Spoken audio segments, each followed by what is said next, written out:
Ladies and gentleman, ರಾಜ್ಯ ರಾಜಕೀಯದಲ್ಲಿ ಮತ್ತೆ ವಿವಾದದ ಕಿಡಿ ಹೊತ್ತುಕೊಂಡಿದೆ. ಚುನಾವಣಾ ಅಖಾಡ ರಂಗೇರಿದ ಬೆನ್ನಲ್ಲೇ ಮಾಜಿ ಸಂಸದ ಪ್ರತಾಪ್ ಸಿಂಹ ಹೊಸ ವಿವಾದದಲ್ಲಿ ಸಿಲುಕಿದ್ದಾರೆ.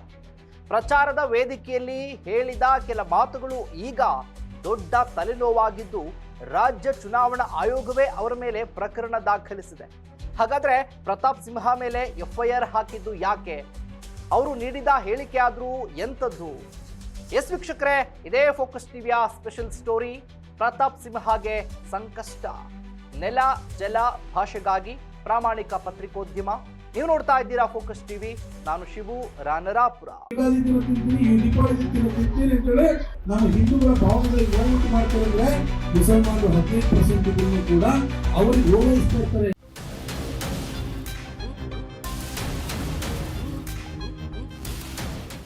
ಸದಾ ಒಂದಲ್ಲ ಒಂದು ವಿವಾದಗಳೊಂದಿಗೆ ಸುದ್ದಿಯಲ್ಲಿರುವ ಮಾಜಿ ಸಂಸದ ಪ್ರತಾಪ್ ಸಿಂಹ ವಿರುದ್ಧ ಎಫ್ಐಆರ್ ದಾಖಲಾಗಿದೆ. ಕೆಲ ಗಂಭೀರ ಹೇಳಿಕೆಗಳನ್ನ ನೀಡಿದ್ರಿಂದ ರಾಜ್ಯ ಚುನಾವಣಾ ಆಯೋಗ ಗಂಭೀರ ಕ್ರಮಕ್ಕೆ ಮುಂದಾಗಿರೋದು ಪ್ರತಾಪ್ ಸಿಂಹಗೆ ತಲೆನೋವಾಗಿದೆ. ರಾಜ್ಯದಲ್ಲಿ ಬೈ ಎಲೆಕ್ಷನ್ ಅಬ್ಬರ ಜೋರಾಗಿದೆ. ಇನ್ನೇನು ಚುನಾವಣಾ ದಿನಾಂಕ ಕೂಡ ಸಮೀಪಿಸ್ತಾ ಇದೆ. ದಾವಣಗೆರೆ ಮತ್ತು ಬಾಗಲಕೋಟೆ ಈ ಕ್ಷೇತ್ರಗಳಲ್ಲೂ ತಮ್ಮ ತಮ್ಮ ಪಕ್ಷದ ನಾಯಕರು ಅಬ್ಬರದ ಪ್ರಚಾರದಲ್ಲಿ ತೊಡಗಿದ್ದಾರೆ. ಈ ಅಖಾಡದಲ್ಲಿ ಪರ ವಿರೋಧದ ಚರ್ಚೆಗಳಂತೂ ಎಗ್ಗಿಲ್ಲದೆ ನಡೀತಾ ಇದೆ. ಈ ಸಂದರ್ಭದಲ್ಲಿ ಪ್ರಚಾರಕ್ಕೆ ತೆರಳಿದ್ದ ಪ್ರತಾಪ್ ಸಿಂಹ ನಾಲಿಗೆಯನ್ನ ಹರಿಬಿಟ್ಟಿದ್ದಾರೆ. ಬಾಗಲಕೋಟೆ ಬಿಜೆಪಿ ಅಭ್ಯರ್ಥಿ ಚರಂತಿಮಠ ಅವರ ಚುನಾವಣಾ ಪ್ರಚಾರಕ್ಕಾಗಿ ತೆರಳಿದ ಪ್ರತಾಪ್ ಸಿಂಹ ಮತ್ತೊಂದು ಎಡವಟ್ಟನ್ನ ಮಾಡಿಕೊಂಡಿದ್ದಾರೆ. ಈ ಸಂದರ್ಭ ಐಹೊಳೆ ಜಿಲ್ಲೆಯ ಗ್ರಾಮವೊಂದರಲ್ಲಿ ಪ್ರಚಾರದ ಸಂದರ್ಭ ಸಿಎಂ ಸಿದ್ದರಾಮಯ್ಯ ಅವರ ವಿರುದ್ಧ ಅವಹೇಳನಕಾರಿ ಪದ ಬಳಕೆ ಮಾಡಲಾಗಿದೆ ಎನ್ನಲಾಗಿದ್ದು, ಈ ಕುರಿತು ರಾಜ್ಯ ಚುನಾವಣಾ ಆಯೋಗವೇ ನೇರ ಪ್ರಕರಣ ದಾಖಲಿಸಿಕೊಂಡಿದೆ.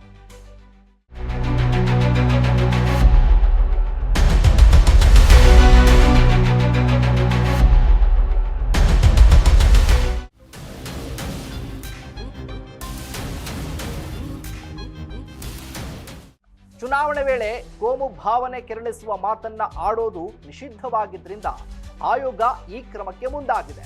ಚುನಾವಣೆ ನಡೆಯುವ ವೇಳೆ ಕೋಮು ಭಾವನೆ ಕೆರಳಿಸುವುದಲ್ಲದೆ ಸಿಎಂ ಸಿದ್ದರಾಮಯ್ಯ ವಿರುದ್ಧ ವೈಯಕ್ತಿಕ ಆರೋಪ ಮಾಡಿದ್ದಾರೆ ಅನ್ನೋದು ತಿಳಿದು ಬಂದಿದೆ. ಚುನಾವಣಾ ಪ್ರಚಾರದಲ್ಲಿ ಮಾಡಿದ ವೈಯಕ್ತಿಕ ಟೀಕೆ ಹಾಗೂ ಮುಸಲ್ಮಾನರ ಓಲೈಕೆ ಕುರಿತು ಮಾತನಾಡಿದ ಆರೋಪದ ಮೇಲೆ ಸ್ವತಃ ಚುನಾವಣಾ ಆಯೋಗವೇ ಖುದ್ದಾಗಿ ಪ್ರಕರಣವನ್ನ ದಾಖಲು ಮಾಡಿಕೊಂಡಿದೆ. ದಾವಣಗೆರೆ ಹಾಗೆ ಬಾಗಲಕೋಟೆ ಚುನಾವಣೆ ಅಖಾಡಗಳು ಭಾರೀ ಕುತೂಹಲವನ್ನ ಸೃಷ್ಟಿಸಿದ್ದು, ಕೆಲವರಿಗೆ ಪ್ರತಿಷ್ಠೆಯಾದ್ರೆ ಇನ್ನೂ ಕೆಲವರಿಗೆ ಅಗ್ನಿ ಪರೀಕ್ಷೆಯಾಗಿದೆ. ಯಾಕಂದ್ರೆ ಬಾಗಲಕೋಟೆಯಲ್ಲಿ ಕಾಂಗ್ರೆಸ್ ಗ್ಯಾರಂಟಿ ಕೈ ಹಿಡಿಯುತ್ತೋ, ಆಡಳಿತ ವಿರೋಧ ಅಲೆ ಹಾಗೆ ಮೇಟಿ ಸಹೋದರರಲ್ಲಿನ ಅಸಮಾಧಾನ ಅವರನ್ನೇ ಮಖಾಡೆ ಮಲಗಿಸುತ್ತೋ, ಈ ಯಕ್ಷ ಪ್ರಶ್ನೆ ಕಾಡ್ತಾ ಇರೋದು.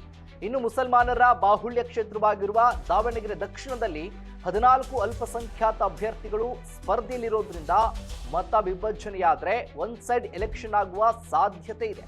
ಒಟ್ಟಿನಲ್ಲಿ ಚುನಾವಣಾ ಸಮಯದಲ್ಲಿ ನಾಯಕರ ಮಾತುಗಳು ಎಷ್ಟು ಪ್ರಭಾವ ಬೀರುತ್ತೆ ಅನ್ನೋದಕ್ಕೆ ಇದೇ ಒಂದು ದೊಡ್ಡ ಉದಾಹರಣೆ ಅಂತಾನೆ ಹೇಳ್ಬಹುದು.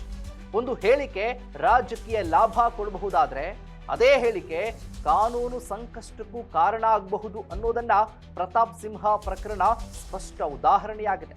ಏನಾಗುತ್ತೆ ಕಾದು ನೋಡೋಣ. ಇದಾಗಿತ್ತು ಫೋಕಸ್ನ ಸ್ಪೆಷಲ್ ಸ್ಟೋರಿ. ನೆಲ ಜಲ ಭಾಷೆಗಾಗಿ ನೋಡ್ತಾ ಇರಿ ಫೋಕಸ್ ಟಿವಿ. ನಮ್ಮ ಹಿಂದೂಗಳ ಭಾವನೆಗಳು ಏನಾಗುತ್ತೆ ಮಾಡ್ತಾರೆ, ಮುಸಲ್ಮಾನರು 15% ಕೂಡ ಅವರಿಗೆ ಓಲೈಸ್ತಾ ಇರ್ತಾರೆ.